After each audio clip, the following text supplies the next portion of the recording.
compartir con ustedes algunas de las cosas extraordinarias que están en la palabra profética que el Eterno tiene reservada para nosotros.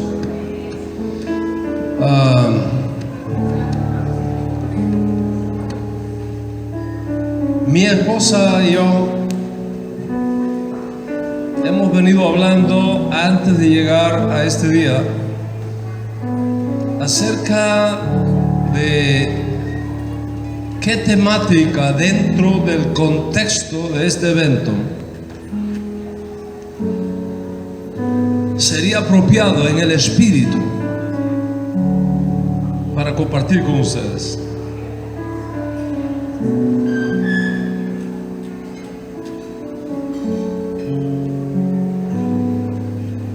Y creo que vamos a iniciar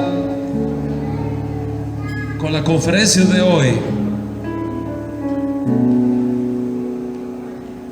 uno de los temas más extraordinarios de toda la Escritura. Se les voy a pedir que se pongan de pie conmigo un momento, por favor.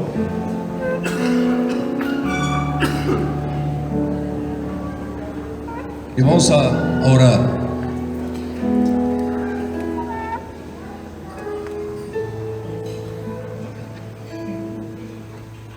Mientras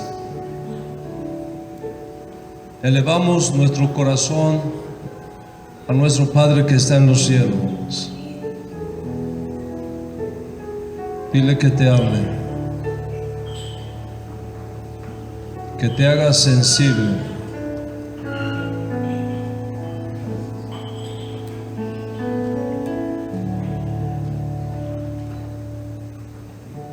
que te permita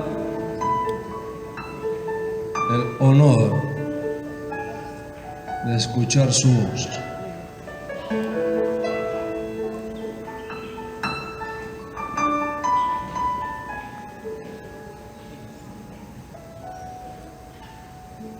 Deja que su aliento divino te atraiga a su trono.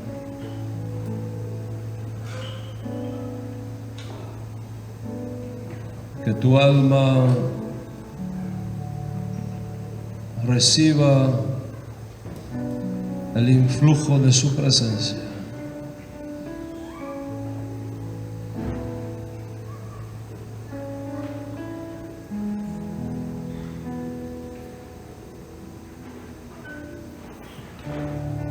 Muéstranos tu gloria, Señor.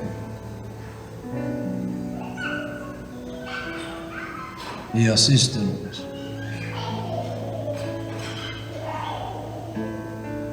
Los méritos de tu siervo justo, Jesús Mesías, nos guarden y preserven a todos. Amén. Puede tomar asiento, por favor.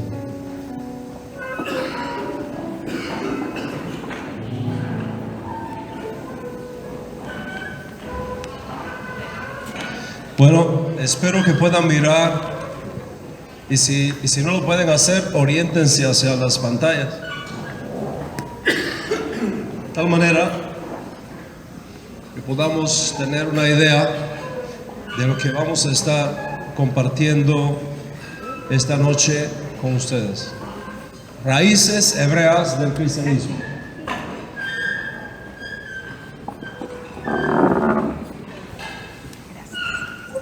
Ese va a ser el tema que vamos a iniciar. Pastor, ¿hasta qué hora tengo?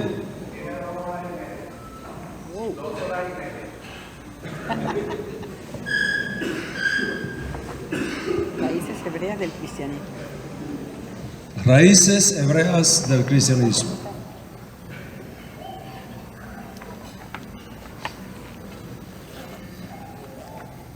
Cuando hablamos de raíces hebreas del cristianismo, ¿de qué estamos hablando? Eso es muy importante que entendamos de qué hablamos. ¿Qué significa raíces hebreas del cristianismo. Para poder comprender de lo que queremos hablar esta noche con ese tema, me quisiera remitir, a ver si esto me ayuda desde acá, a Jeremías capítulo 16, verso 14. Ustedes tienen sus Biblias, pueden buscarlo allí. Jeremías 16, verso 14. Esa palabra dice: vienen días, dice el Señor, cuando no se va a decir más: bendito es el Eterno que hizo subir a los hijos de Israel de la tierra de Egipto. ¿Está escuchando? Vienen días, dice el Señor, cuando no se va a decir más: bendito es el Eterno que hizo subir a los hijos de Israel de la tierra de Egipto.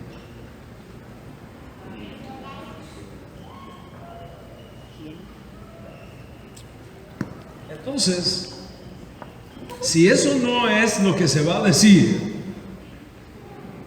¿qué es lo que se va a decir? El profeta sigue diciendo: esto es lo que se va a decir: bendito es el Eterno que hizo subir a los hijos de Israel de todas las tierras a donde los había arrojado. Entonces vamos a juntar esas dos ideas. Vienen días, dice el Señor, cuando no se va a decir más: bendito es el Eterno que hizo subir a los hijos de Israel de la tierra de Egipto, sino que se va a decir: bendito es el Eterno que hizo subir a los hijos de Israel, el texto dice la tierra del norte, y de todas las tierras a donde yo los había expulsado o enviado.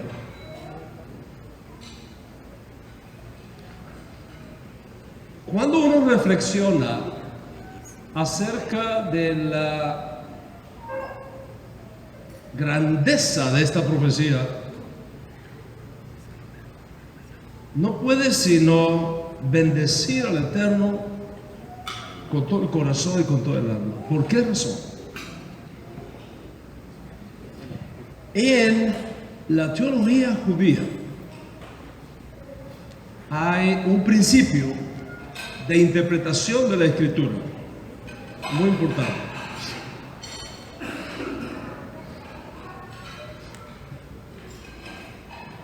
Ese principio de interpretación dice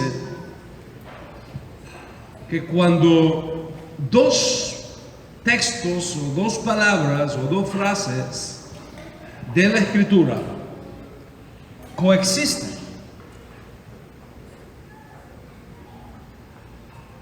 cuando dos frases de la Escritura coexisten, lo que sucedió en el entorno de la primera se reproducirá en la segunda de forma potencializada. Quiere decir que todas las provisiones jurídicas, proféticas, de lo que ocurrió la primera vez, debemos esperarlas que ocurran en la segunda vez magnificadamente.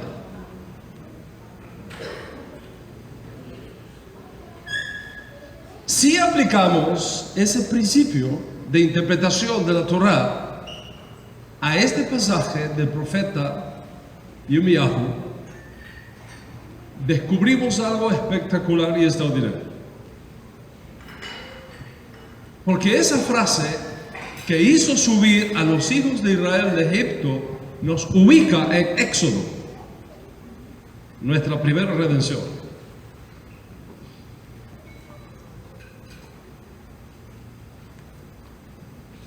Quiere decir entonces que lo que ocurrió en la primera redención va a ocurrir en la segunda, pero de forma más grande y extraordinaria.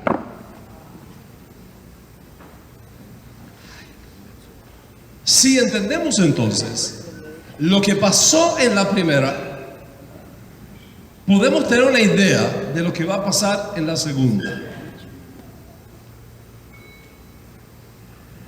Lo que ocurrió en la primera redención, la de Egipto,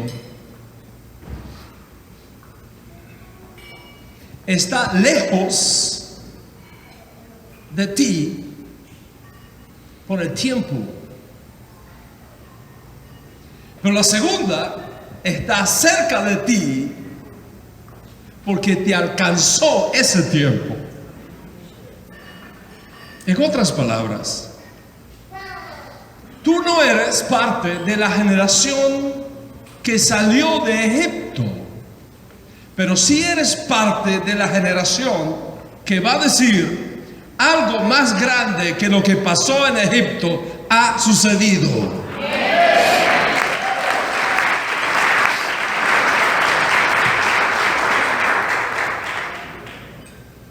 Y para entender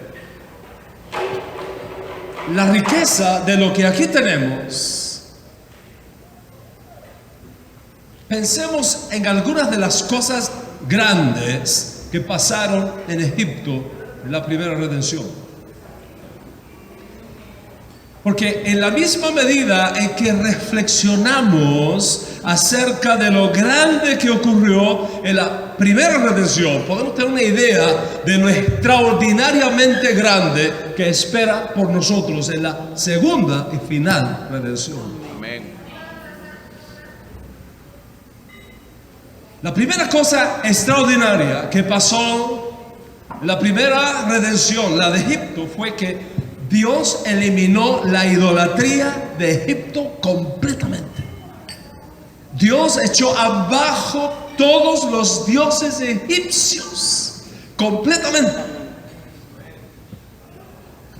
Los egipcios se convencieron de que sus dioses de madera, de piedra, de animales no eran absolutamente nada frente al Dios de Israel.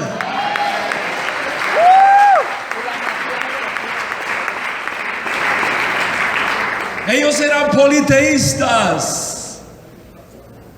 Creían que existían cientos y cientos de poderes compartidos en el mundo y que luchaban entre ellos por la supremacía. Adoraban los cocodrilos, las ranas, los perros. El faraón mismo se creía que era el jefe de todos los dioses. Tenía engañado al pueblo. Se hacía pasar por Dios, por una divinidad. Se hacía adorar. ¿Y sabe cómo los engañaba? Les decía: miren, yo soy un Dios. Yo como y no voy al baño con ustedes.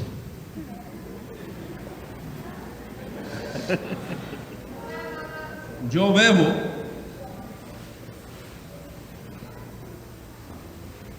y no hago pipí con ustedes. ¿Por qué yo no voy al baño? Porque yo no hago pipí. Porque soy Dios. Ustedes no. Eso me tiene que servir a mí. Y la gente se creía eso. El tipo no iba al baño, no hacía pipí.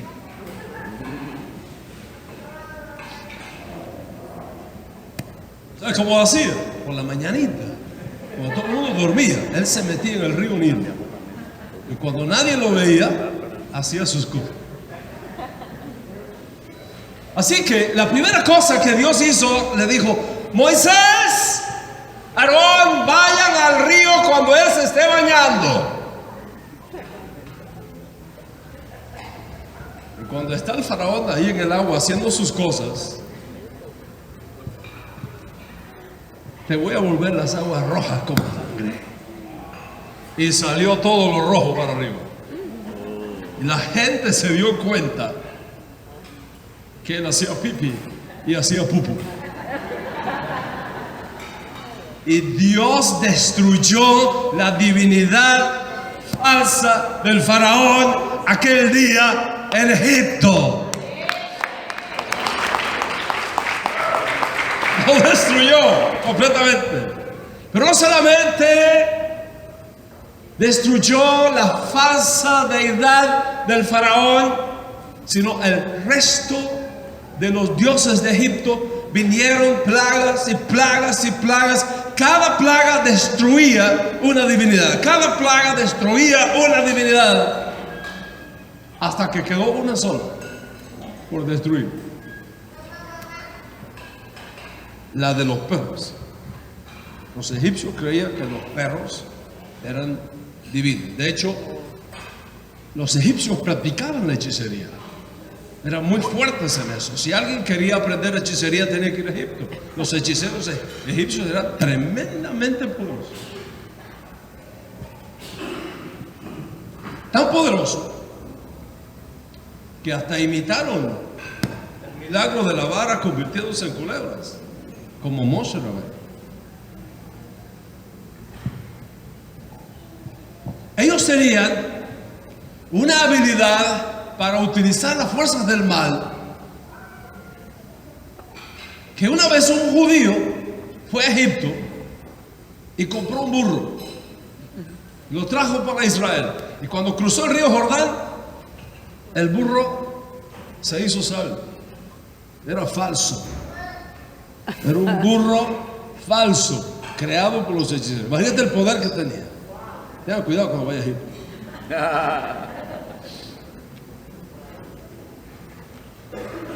Los perros eran divinidades para ellos. Así que en las puertas de las ciudades ellos tenían perros encantados, hechizados.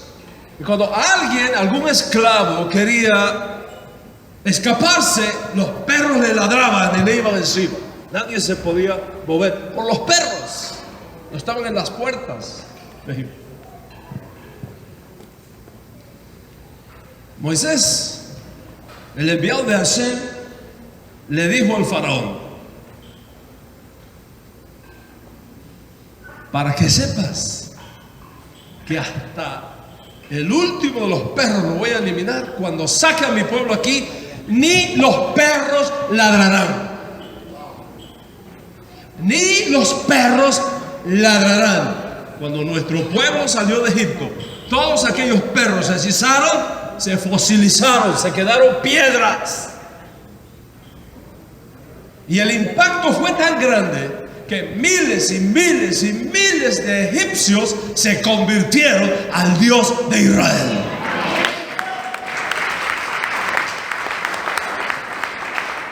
Y cuando se convirtieron al Dios de Israel, no se quedaron en Egipto, se fueron con los hijos de Israel.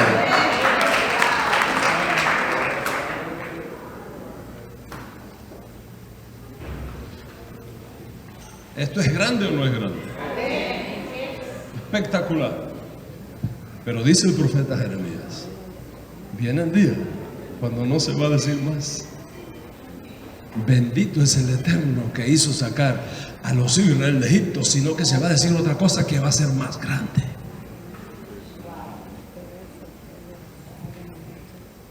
¿Qué tenemos que esperar entonces cuando esté llegando esta segunda y final redención?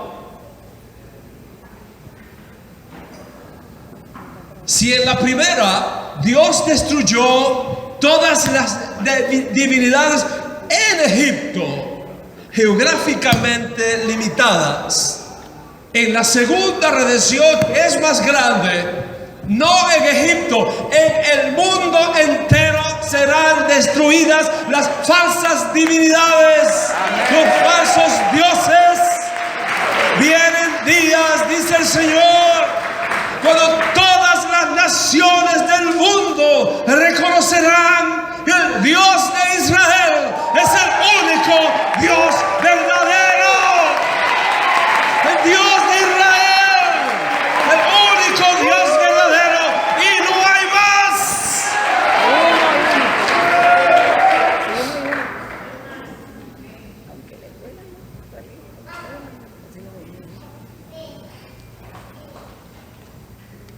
¿Qué pasó con los egipcios que se convirtieron al Dios de Israel? ¿Se quedaron en Egipto o se fueron con Israel? Fueron con Israel. Y si eso fue en la primera redención, ¿Cómo será? ¿qué usted cree que va a pasar en la segunda? ¿Qué es más grande?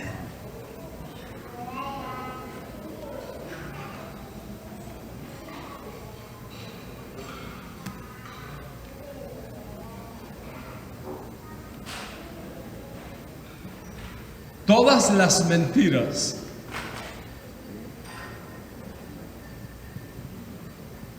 que la teología egipcia lanzó sobre el pueblo para engañarlos y que fueron destruidas, así va a ocurrir, pero más grande todavía en la segunda y final redención. ¿Y qué tiene que ver esto con las raíces hebreas del cristianismo? ¿Qué cosa es el Nuevo Testamento? Cuando nosotros hablamos del Nuevo Testamento, ¿de qué estamos hablando?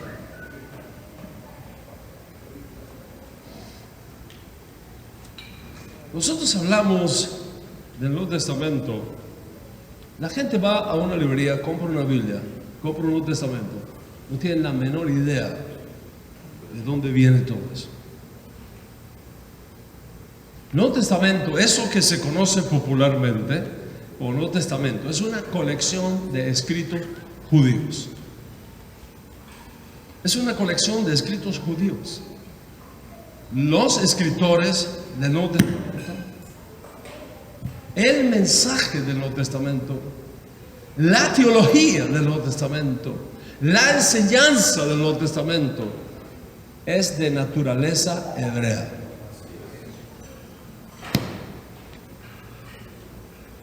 Esa colección de libros originalmente fue enseñado en hebreo. Cuando Yeshua entraba en una sinagoga para enseñar, o en el templo de Jerusalén para enseñar, o en las casas de los judíos del Israel del primer siglo para enseñar, no hablaba español.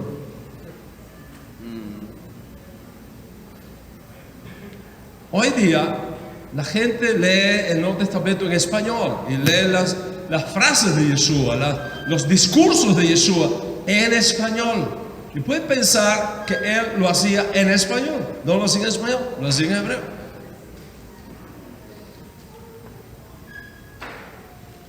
Por lo tanto, la mentalidad que está en el Nuevo Testamento, que es una colección de escritos judíos, originalmente enseñado en hebreo, tiene una mentalidad semita, no helenista. Así ¿Y qué significa esto? Les tengo esta pregunta, muy famosa. Jesús era un niño cristiano que iba a la iglesia todos los domingos. ¿Cuántos errores tenemos ahí en esa foto?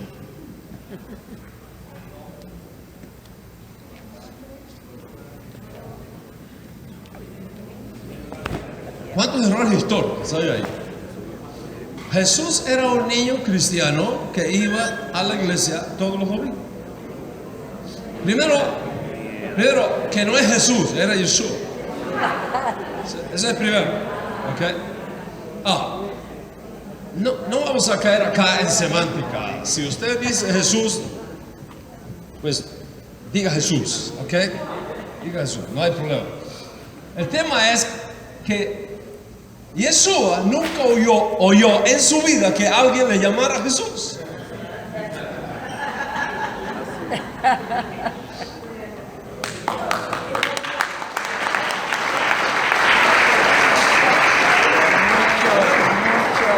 En otras palabras, si nosotros pudiéramos regresar en el tiempo al primer siglo y estamos ahí donde Él está enseñando, decimos Jesús, Jesús, Jesús, Jesús, Él sigue enseñando, no le hace caso. Claro.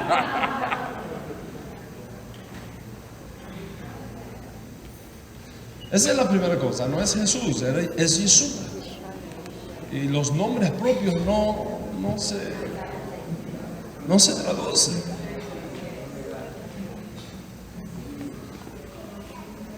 La historia de cómo Yeshua se convierte en Jesús es muy interesante y es digno para otra invitación. Así es. Van dos más. Es muy interesante. Tres.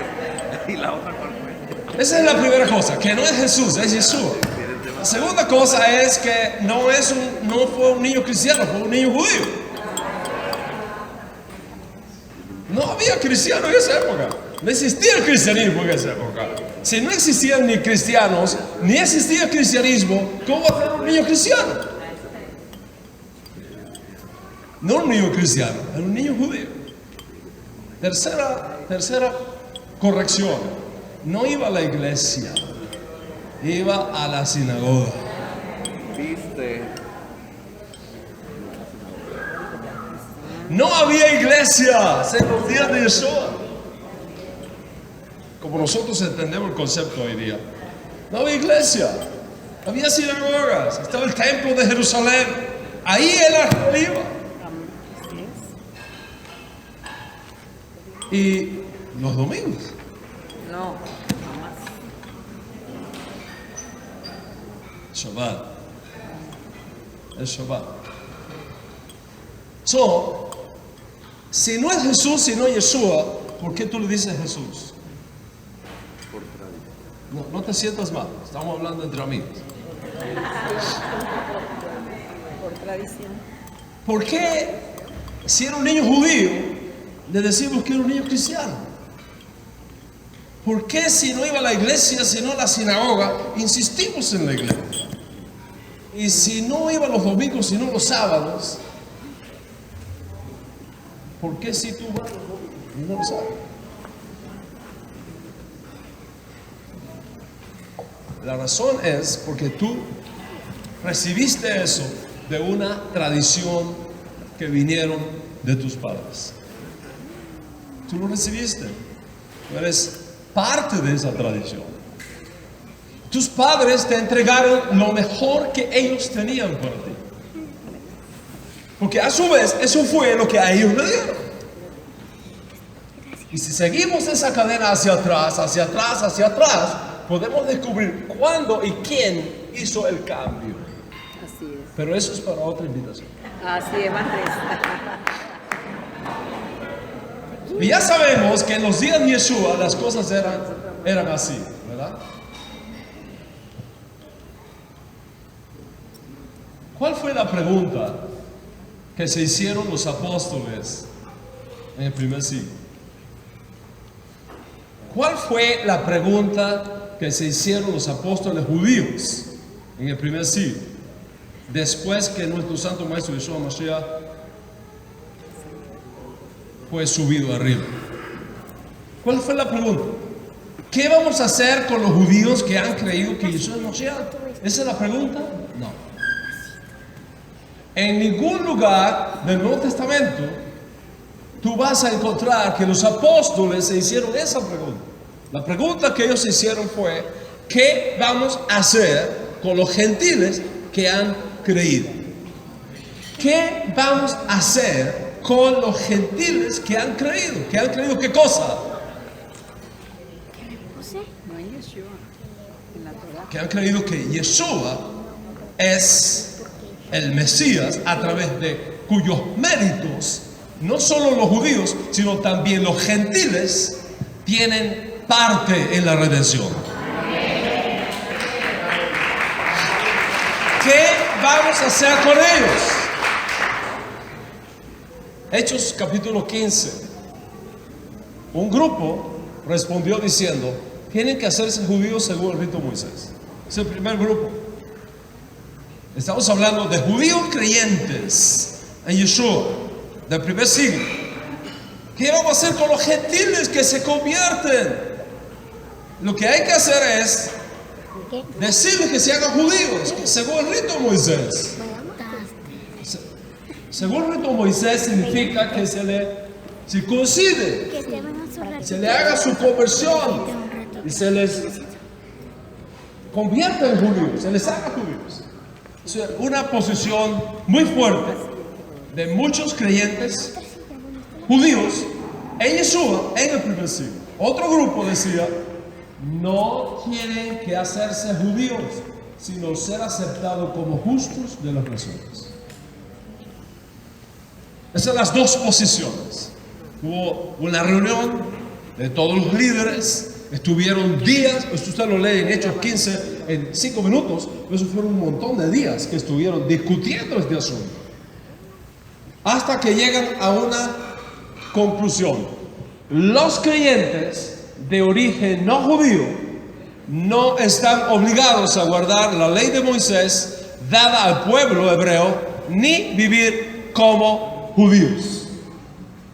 En otras palabras, obligar a un creyente, obligar a un gentil que abandona sus ídolos y acepta al Dios de Israel como su único Dios verdadero y reconoce a Yeshua como el Mesías, está prohibido obligarles a hacerse judíos y vivir como judíos. Está prohibido. No porque ser judío sea malo, sino porque no es un requisito. Señores, si la salvación y la redención significase hacerse judíos, entonces por demás murió Mashiach. Los creyentes de origen no judío no están obligados a guardar la ley de Moisés dada al pueblo hebreo ni vivir como judíos.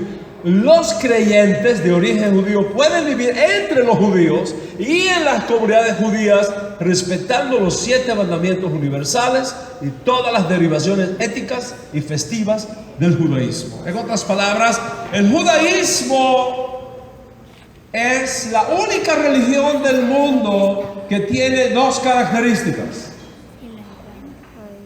Primero, que puede demostrar su origen divino históricamente. Segundo, que no solamente tiene un camino para el judío, tiene también un camino para el no judío. Eso es muy importante. Las religiones falsas se caracterizan, entre otras cosas, porque si tú no te haces como yo, no estás en nada.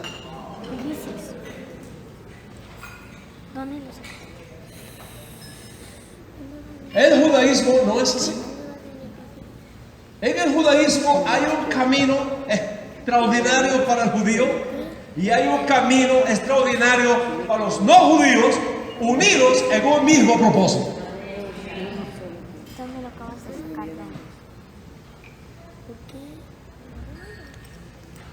Está prohibido judaísmo. Si alguien viene a Panamá o a Colombia o a Guatemala o a cualquier lugar del mundo enseñando que tienes por obligación que hacerte judío, no lo escuches. Es una herejía. Está prohibido por la Torá exigirle a una persona que no es judía hacerse judía para que pueda ser salvo. No es así.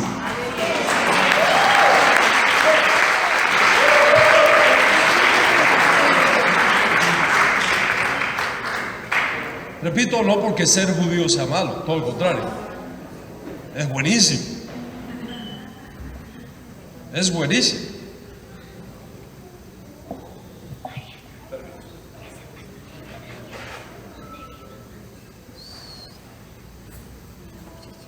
No me grabes.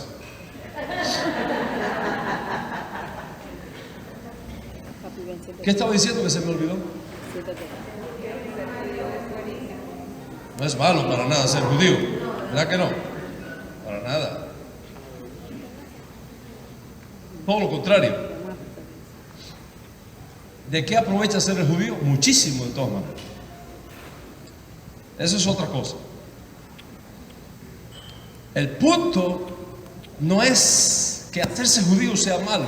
El punto es que hacerlo judío no es necesario. Tú puedes servir al Dios de Israel sin hacerte judío. Tú puedes amar al Dios de Israel sin hacerte judío. tú puedes disfrutar la herencia de Israel sin hacerte judío.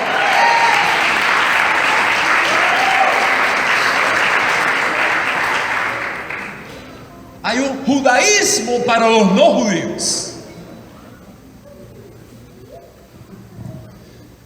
Si en el camino te quieres hacer judío y vivir como judío, welcome home, bienvenido a casa, no hay problema. Pero no es un asunto ni de exigencia ni de normatividad, sino de elección libre y voluntaria, no por imposición, sino por conciencia. ¿Cuántos están conmigo en lo que estamos hablando? Entonces es muy importante tener esto claro. ¿Ok? Los creyentes de origen no judío pueden vivir entre los judíos y en las comunidades judías respetando los 7 mandamientos universales. ¿Y cuáles son las diferencias? Aquí vamos a tocar algunos temas que son bien sensibles, pero hay que tocarlos. Por amor a la verdad, hay que tocarlos.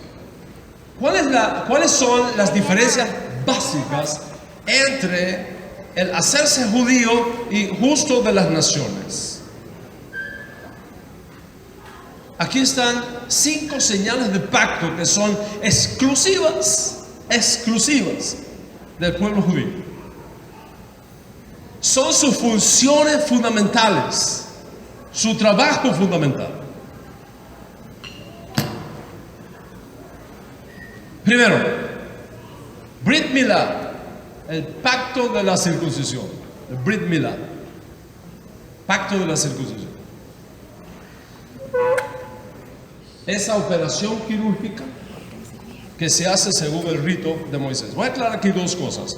Una cosa es el Milá y otra cosa es el Brit Milá. Una cosa es la circuncisión, que es una operación quirúrgica que se hace en el órgano masculino, y otra cosa es el Brit Milá, que incluye un proceso religioso, espiritual que hay ahí. Cualquiera se puede hacer el Milá, pero solamente el judío, el Brit Milá. ¿Ok? Solamente el Brit Milá. Se puede hacer el Milá, se puede hacer la Milá, la operación quirúrgica, por razones médicas. Y está bien. Está muy bien. Pero eso no es el Brit Milá. El Brit Milá es otra cosa diferente. ¿Okay? Segundo, la Mezuzá, el pacto de las puertas.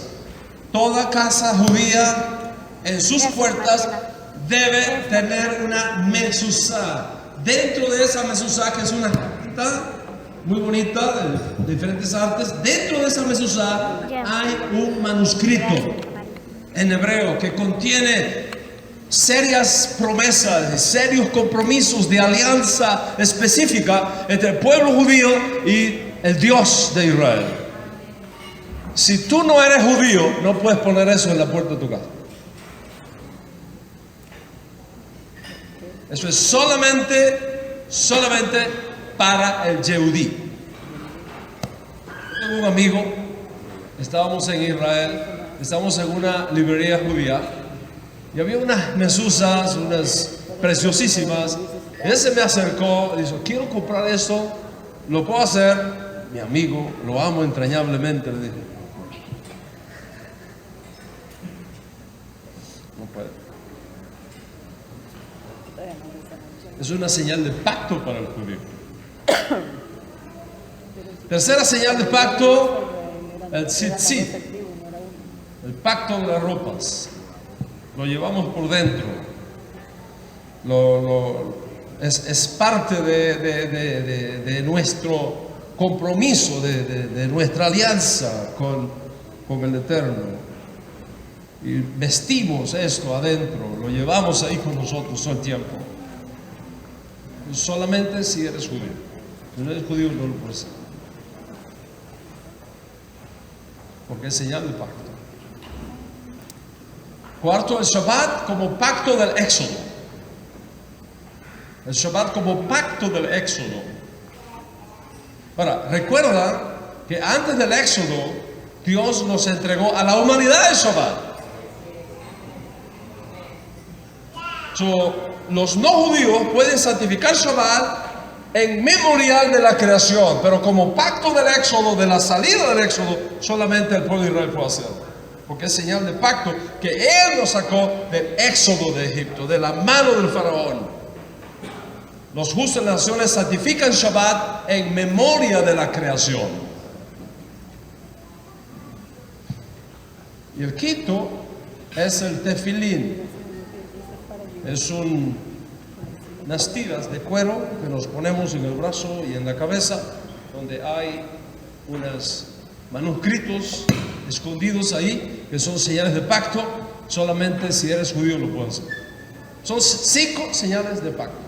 Y los 7 mandamientos universales son: no idolatría, no blasfemia, no asesinato, no inmoralidad sexual, no robar, no comer cosas prohibidas y establecer cortes de justicia. Esos son los 7 mandamientos fundamentales que Dios espera que los justos de las naciones cumplan y guarden, como espera que los Yehudim guarden estos.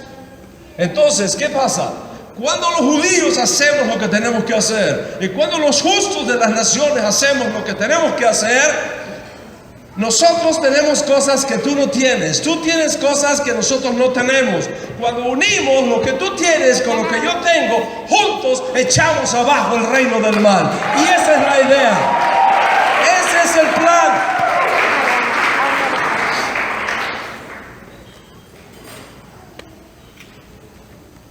Debido al hecho de que la fe cristiana tiene una matriz hebrea, es importantísimo conocer esa matriz. Es importantísimo conocer esa raíz. ¿Saben por qué? Porque la Biblia y el Nuevo Testamento tienen 2 realidades. Tiene una realidad escrita que tú ves, y tienes una realidad no escrita que tú no ves. En otras palabras, muy importante, el texto de la Torah tiene un rostro y tiene una espalda. Cuando tú lees la Biblia, tú abres la Biblia y lees la Biblia, tú estás viendo el rostro, pero no estás viendo la espalda. ¿Qué pasa? Que al pueblo judío Dios nos dio la espalda también, no solo el rostro. Muéstrame tu gloria y me vas, Moisés, vas a ver mis espaldas. Tenemos el rostro y tenemos la espalda. Es decir, tenemos lo que el texto dice y tenemos lo que el texto oculta.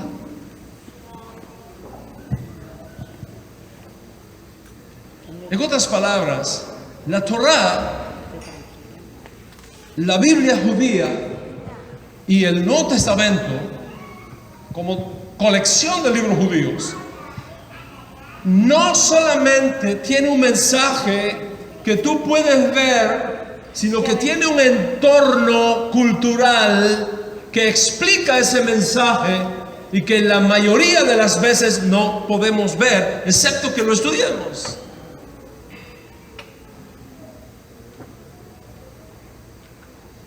Tenemos este caso, por ejemplo, Yeshua se acerca a un hombre y le dice: maestro, te voy a seguir donde quiero que vayas, pero deja que vaya y primero entierra a mi padre. Y Yeshua le responde diciendo: deja que los muertos entierren a sus muertos, tú ven y sígueme. Parece duro eso, ¿no? ¿Cuántos han perdido su papá acá? Yo recuerdo cuando yo perdí a mi padre. No es fácil perder al papá. Recuerdo cuando me llamaron, que fui al apartamento donde él vivía, entré a su cuarto y lo vi muerto en su cama. me tiré a su cuello, me abracé a su cuello y lloré muy profundamente encima de mi padre muerto. ¿Cómo está el corazón de un hijo cuando tiene a su papá muerto? Estrujado de dolor. Y que en ese momento un hombre que supuestamente es la encarnación del amor, de la gracia, de la misericordia, te diga: deja que los muertos entierren a sus muertos y tú ven y sígueme, es duro de procesar. Es muy duro. Cualquiera lee eso y dice: wow, ¿cómo es posible que Yeshua le hable así a este hombre? Los críticos de Yeshua lo condenan por la dureza al hablarle a este hombre de esa manera. ¿Estás seguro de la crítica? Vamos a ponerle un poquito de entorno a eso. En los días de Yeshua existían, como en nuestros días, en el pueblo judío, lo que se llama las leyes del duelo. Cuando muere un familiar directo es papá, mamá, hijo, esposo, esposa, hermano, hermana, abuelo. Más allá ya no se considera familiar directo. Cuando se muere un familiar directo, el doliente tiene que estar 7 días guardando luto en la casa sin salir de la casa. No se sale de la casa. Son los días, se llaman los días de Shiva. No se sale de la casa en los días de luto. Los 7 primeros días no se sale de la casa.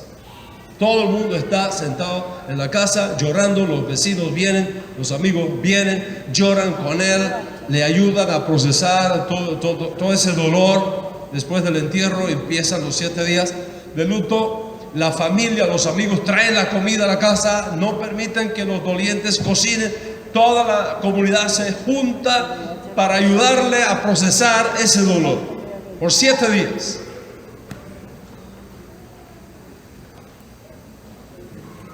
Entonces, si este hombre se encuentra con Yeshua en el camino, ¿qué había entonces pasado con su padre?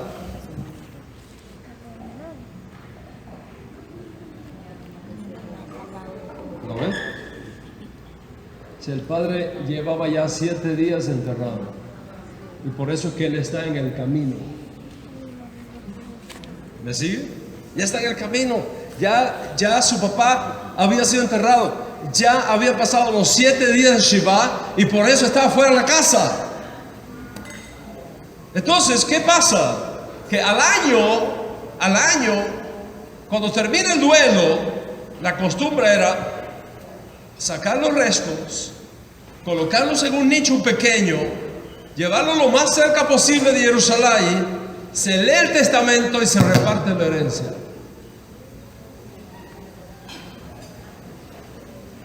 Cuando este hombre le dice: yo te voy a seguir donde quiera que vayas, pero primero deja que entierre a mi padre, no está hablando del primer entierro, está hablando del segundo entierro, que demoraba 1 año. En otras palabras, este muchacho quería estar seguro que tenía la herencia aquí para después seguir a Yeshua.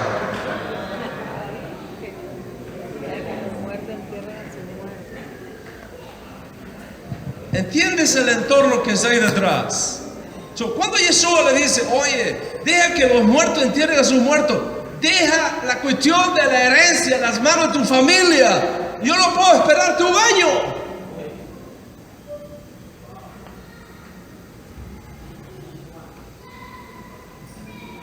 Posiblemente a alguno de ustedes el maestro le está diciendo esta noche: no te puedo seguir esperando 1 año más. Hoy te necesito.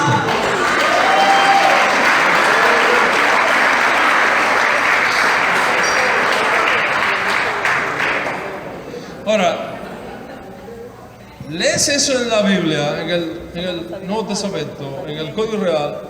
No conoces la espalda que hay detrás de todo eso. ¿Y qué te queda? Inventar.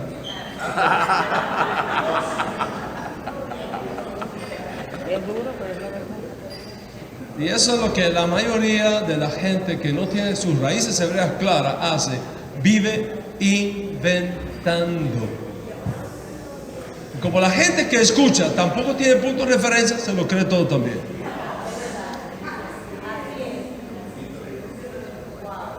¿Me explico? O sea, regresar a las raíces hebreas significa tener acceso a la espalda, a toda esa riqueza que está ahí. ¿Cuántos venezolanos hay aquí? No pueden hablar ahora, callados, todos. Prohibido, no pueden hablar los venezolanos, ¿ok? Estamos maracuchos. ¡Epa, chamo!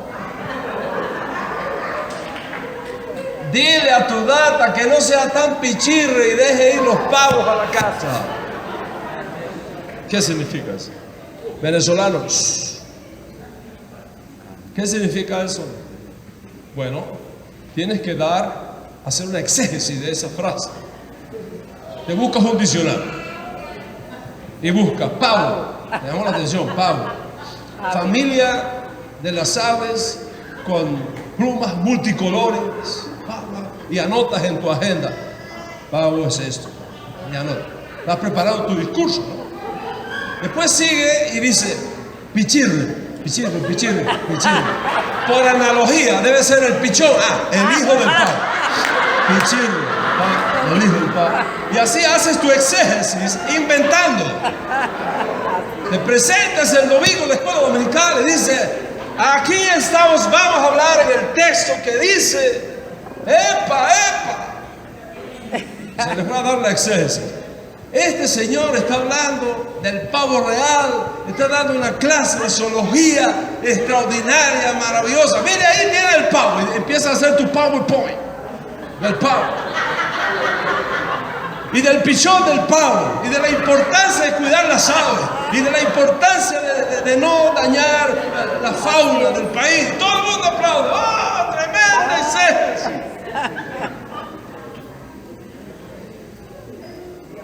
Cuando terminas de predicar tu mensaje, el venezolano te saluda, ¿no?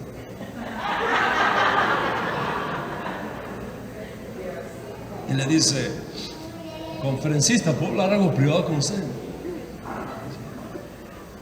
Le felicito, tremenda conferencia de zoología, que digo, tremenda. Pero lejos de la realidad. Pero, ¿me permite sugerirle algo? Sí, mire. Pavo no significa ningún animal. Significa adolescente. ¿Cómo se atreve a decir? Yo tengo un PhD en lingüística. Y yo averigüé. Sí, pero es que yo soy venezolano. Y en Venezuela, en ese contexto, pavo quiere decir adolescente. Y pichirre no quiere decir pichón, quiere decir...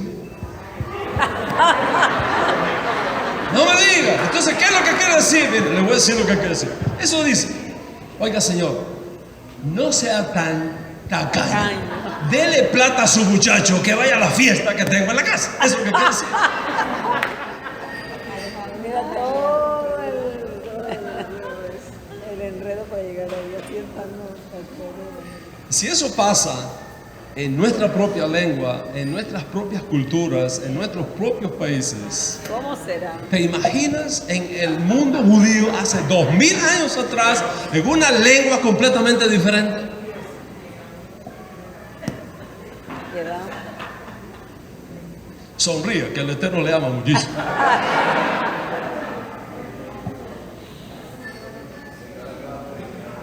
Oh. Dice Yeshua, si tu ojo es bueno, todo tu cuerpo está lleno de luz. Y si tu ojo es malo, todo tu cuerpo va a estar lleno de tinieblas. De hecho, traje 35 libros. No los voy a poner acá porque el sábado los judíos no vendemos. ¿Okay? pero los voy a dejar acá con el pastor. Quizá después de que pase el Shabbat se puedan Mañana en la noche. vender los libros. Es sobre mito y realidad del mal de ojo, del ayo imparable. Creo que le va a ser de mucho bien. Dice Yeshua, si tu ojo es bueno, todo tu cuerpo está lleno de luz. Y si tu ojo es malo, todo tu cuerpo está en tinieblas. ¿Qué significa esa frase? Yo sé que el tiempo está caminando y me estoy inspirando y no quiero inspirarme mucho. Dele. Ok, para no perder el contrato que tenemos aquí con usted. Pero mire, básicamente les voy a explicar lo que Yeshua quiso decir con eso. En el Israel del primer siglo, en el mercado público, no existían las balanzas, las pesas sofisticadas, digitales, precisas, exactas que hoy tenemos. Eran muy rudimentarias. Eran dos platillos. ¿Quieres venir a ayudarme acá? Ponte de frente. Dos platillos. Acá tenemos una pesa. Acá es libra o kilos. Libra. Ok, una libra, ponemos aquí. ¿Qué va a ser la balanza? Si yo le pongo una libra aquí, ¿verdad? Entonces, si yo empiezo a ponerle trigo acá hasta que tenga ¿cuándo sé que tiene una libra? Cuando están equilibrados. Entonces el dueño le dice, échamele, va mirando, ve poniendo, quítale, ahí está, ahí tiene la libra. ¿Verdad? Mira, Si tu ojo es bueno, algunos comerciantes que eran deshonestos, ya eso, gracias a Dios, no existe. Eso, en aquella época existían deshonestos. Le ponía, decía, dale. No había llegado, dice, ya. Y le robaban onzas a la gente. Otros eran honestos y dadivosos.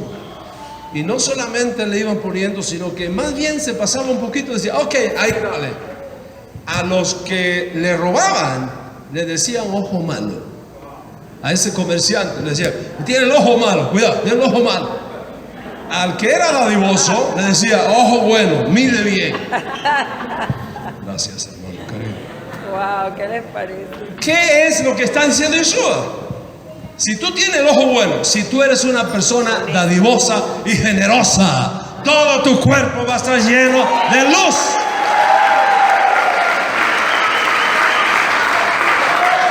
Ahora, si tú eres pichirre, tacaño, tramposo, tú vas a estar en problemas conmigo. ¿Ok? Entonces, ahora entiendes lo que quiso decir Jesús. ¿Por qué lo entiendes? Porque te mostré la espalda. Te mostré la espalda del texto. ¿Seguimos? Oh. Hechos 11, 27 al 37, al 30. Dice, hubo una hambruna en toda la tierra. Y entonces, Rabino Shaul dice, recojan una ofrenda para llevarle a los creyentes en Judea. Y si dicen, el hambre es en toda la tierra, ¿por qué la llevan a Judea?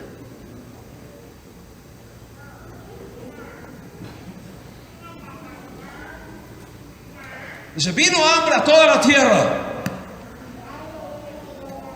Pablo está en Asia. ¿Asia es de toda la tierra o no es de toda la tierra? O sea, había hambre en Asia también. ¿Por qué dice, vamos a coger una ofrenda y llevarla a los hermanos que están en Judea?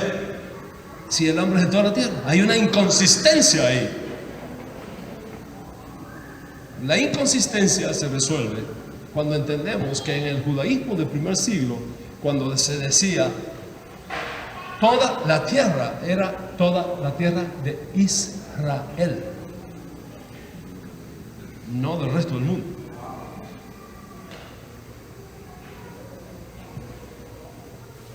Parece simple, pero no es simple, porque aplica ahora al diluvio universal. Eso es para que me invite otra vez.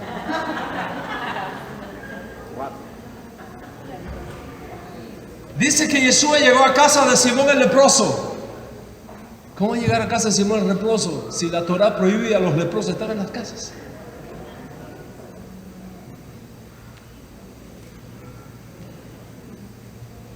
El problema es que el leproso y mercader de barro en arameo casi es igual.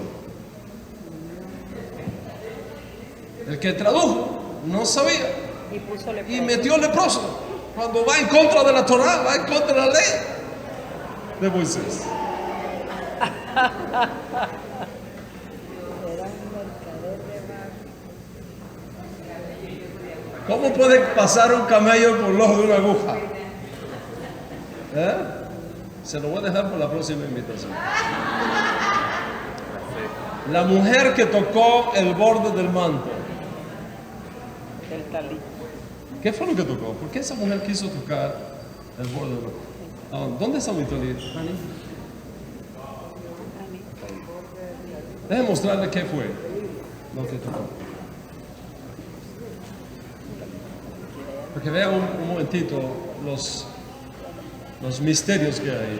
¿Por qué esa mujer hizo lo que hizo? Thank you.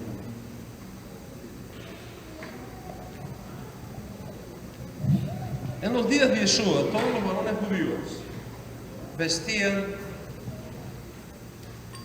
una ropa exterior que tenía en los 4 lados estos flecos. Imagínate que esto tiene un hueco en el centro, ¿verdad? Se lo ponían y están los 4 lados. ¿Lo ven? Como los paisas. Esos 4 lados tienen colgando esos flecos, que son los sí. Va colgando aquí abajo, ¿sí? ¿Verdad? Ahí va colgando. Son 4.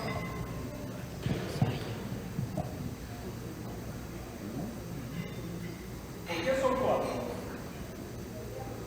La razón que son 4 es para evitar la soberanía, el dominio del Dios de Israel.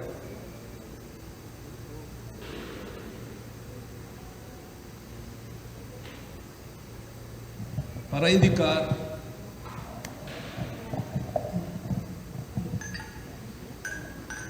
los 4 puntos cardinales de la tierra, el dominio del Dios de Israel en todo lugar. O sea, el Dios de Israel es soberano. Es soberano. Tiene 5 nudos, si lo puedes ver. Tiene 5 nudos,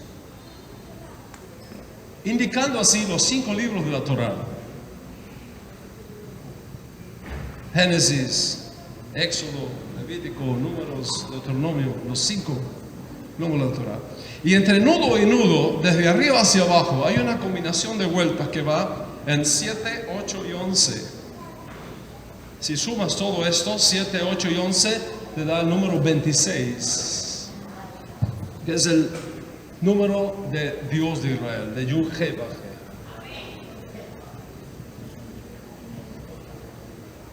Encima de eso, si sumas cada una de las partes, te da 13, que en hebreo es Ejad. Si sumas los 13 más las vueltas internas, te da 39. Es el otro misterio que está escondido acá. En otras palabras, era creído en Israel, escuchen esto bien, muy importante, que cuando apareciera el Mesías,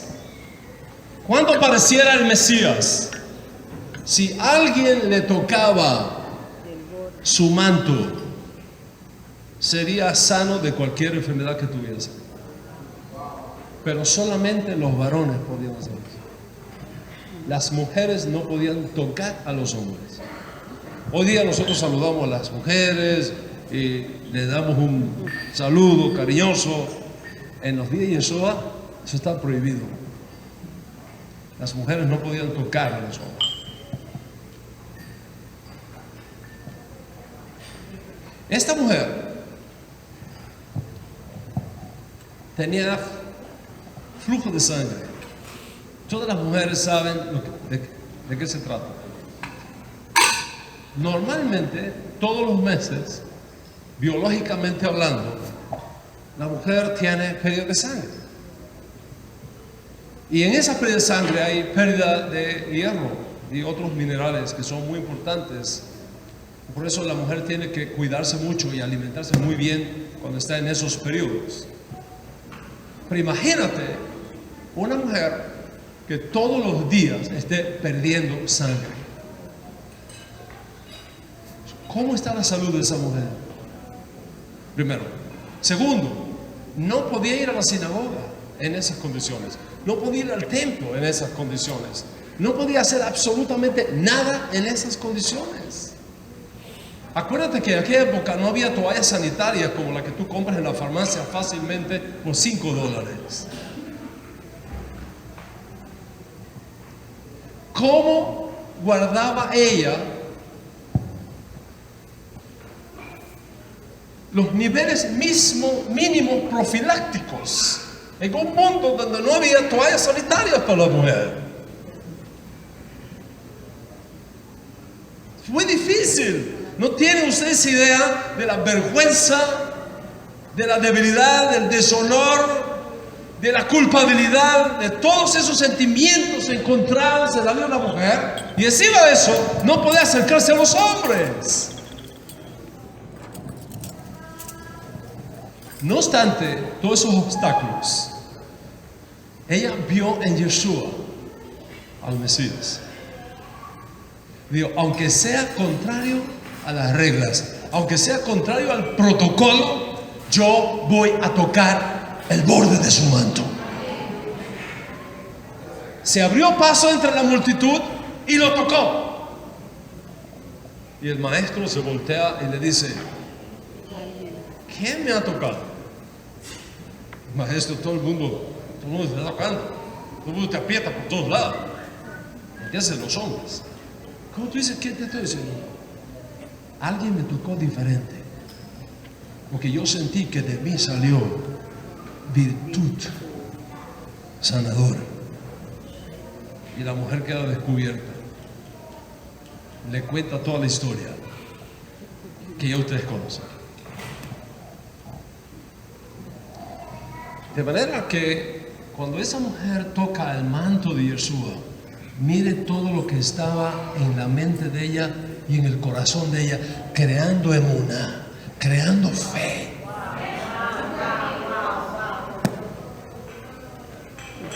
No fue que se le ocurrió, voy a tocar. No, era algo extraordinario que estaba dentro de ella, moviéndose adentro de ella, porque tenía la espalda. Lo bueno del mensaje es que cuando yo te entrego a ti la espalda hoy, el mismo milagro te puede ocurrir.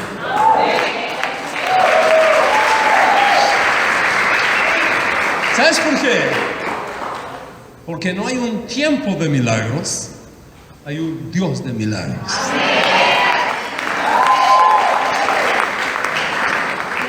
Esa es la diferencia.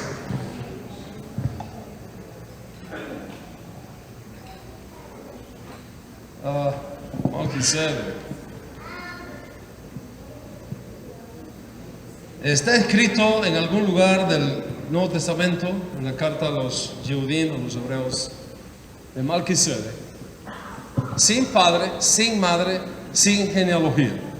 Cualquier persona que lee eso piensa que es un aparecido de otro mundo, ¿no? Que es en la teología cristiana se le llama Melquisedec una teofanía.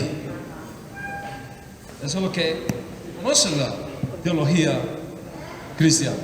Es una teofanía, porque en el mundo occidental no hay forma de concebir cómo alguien sin padre, sin madre, sin genealogía sea un ser humano. Ok, le voy a poner la espalda a eso. Y después decide qué haces con tu teofanía. Melquisedec fue rey de Salem. una ciudad que después conquista David y se convierte en Jerusalén. En Salem había una escuela de enseñanza de Torah que había establecido uno de los hijos de Noé cuando salió del arca, llamado Sem. Sem tuvo un hijo que eventualmente fue Melquisedec, que fue rey y sacerdote en esa ciudad. Para ser rey y sacerdote en esa ciudad, el aspirante tenía que reunir estos requisitos. Primero, que nadie por la parte paterna hubiese sido rey antes, y que nadie por la parte materna hubiera sido rey antes. Si un aspirante reunía esas condiciones, es decir, si no tenía genealogía, podía ser rey en esa ciudad. Melquisedec reunió esas características. No tenía padre, es decir, nadie por la parte paterna había sido rey antes. No tenía madre comprometida, porque nadie antes por la vía materna había sido rey. Por lo tanto, no tenía genealogía, era auténtico, calificaba para ser el rey de esa ciudad.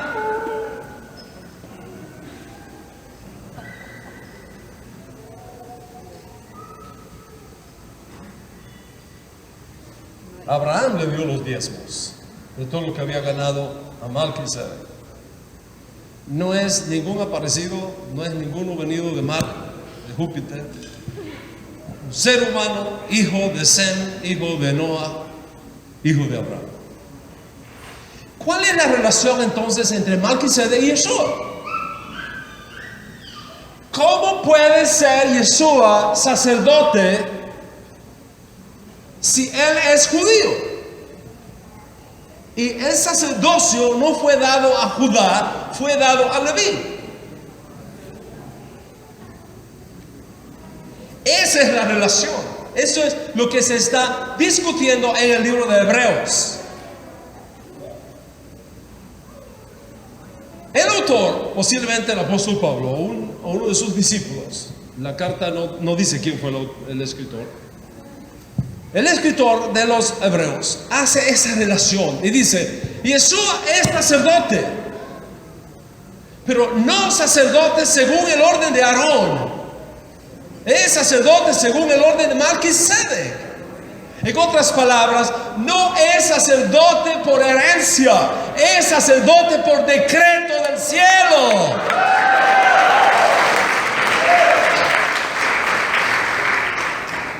Y como nadie, ni por el lado de su padre, ni por el lado de su madre, fue alguna vez sacerdote de este tipo, entonces él es un sacerdote legítimo, auténtico, válido. No para ministrar en el templo que se ve, sino en el que no se ve. Porque el que se ve tiene los días contados, pero el que no se ve permanece para siempre. Y por eso, a diferencia del sacerdocio arónico, que el tiempo lo puede acabar, el de él es eterno, porque perdura en el tiempo. ¿Cuántos entienden el mensaje ahora? No sé qué vas a predicar el domingo en la escuela dominical, pero sí te digo esto: el Nuevo Testamento, las cartas, los evangelios, todo lo que tenemos ahí, es una colección de escritos hebreos con una mente hebrea, y a menos que lo entiendas desde esa perspectiva, corres el riesgo no solamente de no entenderlo bien, sino de inventar.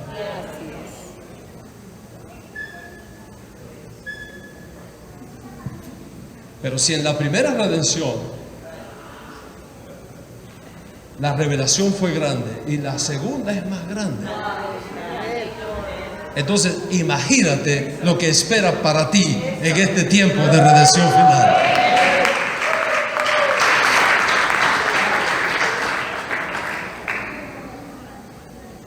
¿Qué dice el profeta Jeremías cuando habla de esta segunda redención mayor que la primera? Mira lo que dice: a ti vendrán los gentiles, los no judíos. ¿Cuándo? ¿Cuándo va a pasar esto? Acuérdate lo que dijo primero. Vienen días, dice Hashem, en que no se va a decir más: bendito es el Eterno que hizo subir a los hijos de Israel de la tierra de Egipto, sino bendito es el Eterno que hizo subir a los hijos de Israel de todas las tierras a donde los había arrojado. Los traeré a su tierra y les devolveré la tierra que juré a sus padres. ¿Lo estamos viendo o no lo estamos viendo? Por primera vez en la historia, después de Yeshua, por primera vez en la historia, tenemos más judíos viviendo en Israel que afuera de Israel. Por primera vez en la historia. Señal del tiempo. Y dice esta escritura que cuando Shem traiga a nuestro pueblo judío de regreso desde todas las tierras a donde los había arrojado, va a ocurrir algo extraordinario. No solamente en Israel, sino entre las naciones de la tierra. ¿Qué va a ocurrir? A ti vendrán los gentiles y dirán: mentira poseyeron nuestros padres y vanidad, lo cual no hay provecho. Así es. Wow. Mentira. En otras palabras, todos los cuentos que el faraón inventó se vendrán abajo. La gente sabrá que el Dios de Israel es el uno y único Dios verdadero. Y de todas partes vendrán y le adorarán. Como dijo el profeta Zacarías: así dice el Señor de los ejércitos: en aquellos días 10 hombres de las naciones tomarán del manto de un Yehudí y le dirán: vamos contigo, porque sabemos que Dios está contigo.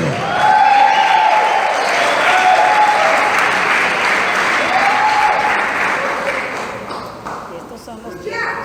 No dice 10 hombres de las naciones tomarán del manto de Platón.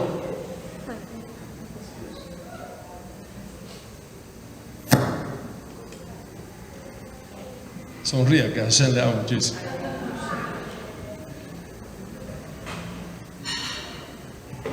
De un Yehudí, 10 hombres de las naciones. ¿Por qué 10? ¿Por qué no miles? ¿Por qué no poner un número grande ahí? Es que está puesto ahí. Porque en la teología judía, 10 significa plenitud. ¿Cuántos camellos envió Abraham a buscar esposa para Isaac? 10 camellos.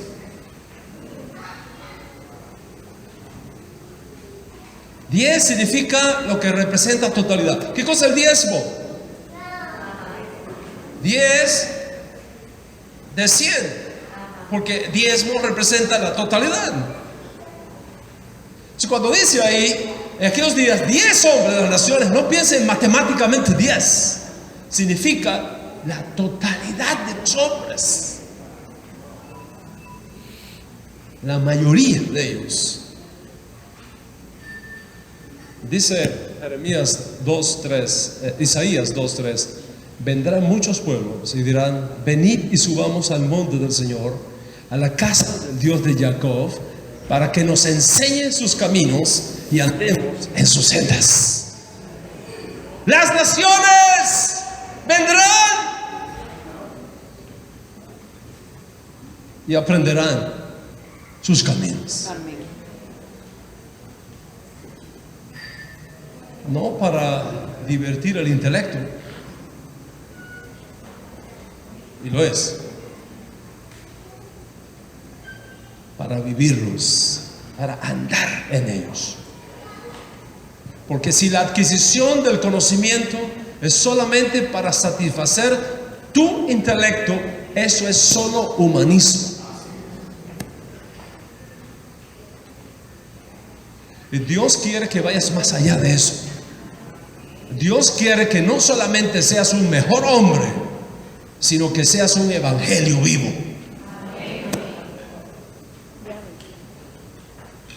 Y termino con esta historia tan hermosa. Dos mujeres no judías tuvieron acceso a una familia judía. Se casaron, estas dos chicas se casaron con dos judíos, los dos muchachos murieron, quedaron viudas. Noemí, la madre de los muchachos, decide que llegó el tiempo para regresar a Israel. Llama a sus dos yernas, nueras, llama a sus dos nueras y les dice: hijas mías, regrésense a su familia, a sus dioses, a su pueblo, que para mí llegó el tiempo de regresarme a Israel. Acuérdate, Noemí está en el exilio. Ahora está en contacto con dos mujeres judías, no judías. Dos no judías en contacto con una mujer judía. Y Noemí les dice: vuélvanse a sus dioses, a su cultura, porque llegó para mí el tiempo de regresar a Israel. Estas dos mujeres tuvieron dos respuestas diferentes. Orfa se regresó, pero Ruth no. Ruth dijo: tu pueblo será mi pueblo. Y tu Dios será mi Dios. Tu Dios será mi Dios. Donde tú vayas yo iré, donde tú mueras moriré yo. No me pidas que te deje, porque voy a ir contigo. Eso es historia, pero también es profecía. ¿En qué sentido? Noemí representa al pueblo judío en el exilio.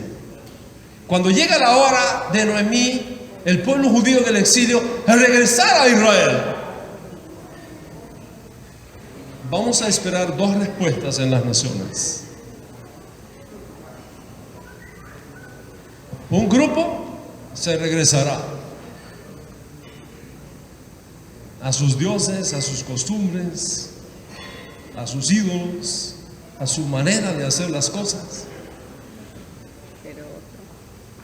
y no unirá su destino con Noemí. Pero otro grupo le va a decir a Noemí: donde tú vayas yo voy. Tu Dios es mi Dios, tu pueblo es mi pueblo, y no te dejaré y no te soltaré.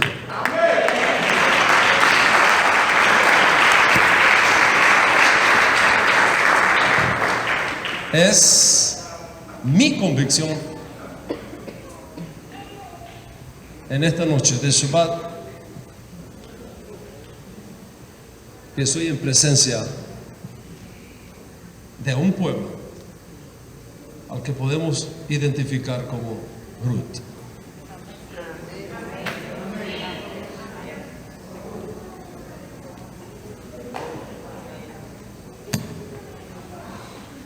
Por eso Dios te ha traído a esta conferencia.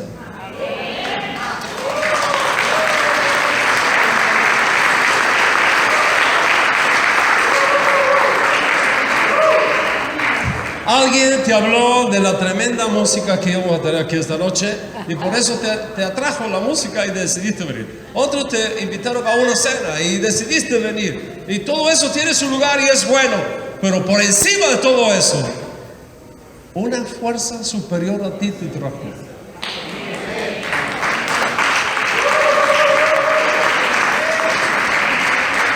En otras palabras, tú no viniste, te trajeron.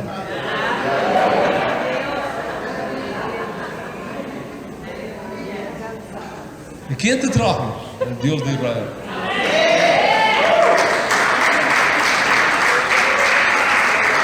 Dios de Israel, para descubrirte secretos que están disponibles en este tiempo para todos aquellos que estén atentos a su voz. Regresar a las raíces hebreas de tu fe significa esto. No es una moda, porque las modas van y vienen. No es una onda, porque las ondas van y vienen. Es una profecía que se está cumpliendo y que tú eres parte de ella.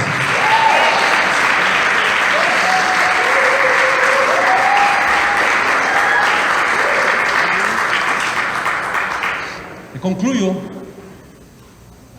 mis palabras esta noche recordándote algo. El momento más grande de una profecía no es cuando se dice. El momento más grande de una profecía es cuando la hora para cumplirse llega.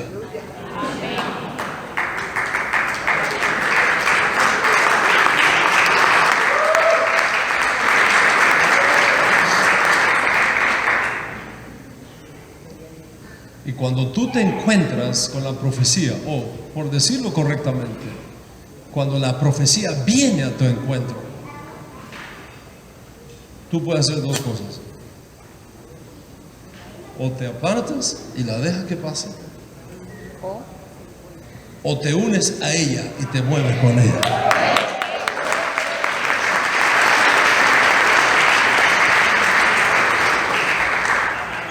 ¿Y sabes por qué solamente tienes esas dos opciones? Cuando alguien podría decir, Raf, hay una tercera opción, oponerme. Esa no es una opción, porque si te opones, te aplasta. Y dejas de ser. La única opción es, no te metas con ella y déjala que haga su trabajo, porque Dios la envió, y si es de Dios permanece para siempre.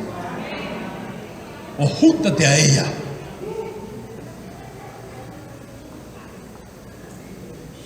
para que con su poder puedas cumplir la razón por la cual Dios te ha traído a este mundo.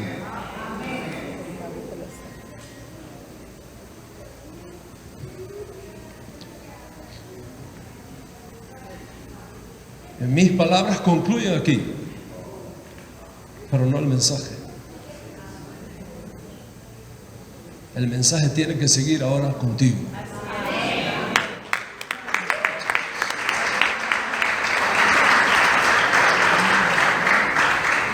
Con tu decisión, con tu compromiso.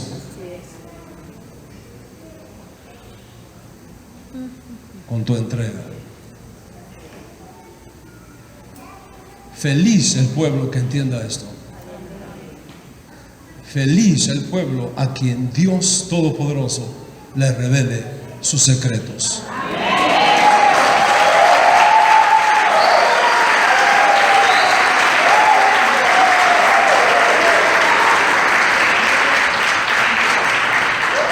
Shabbat Shalom. Shabbat Shalom.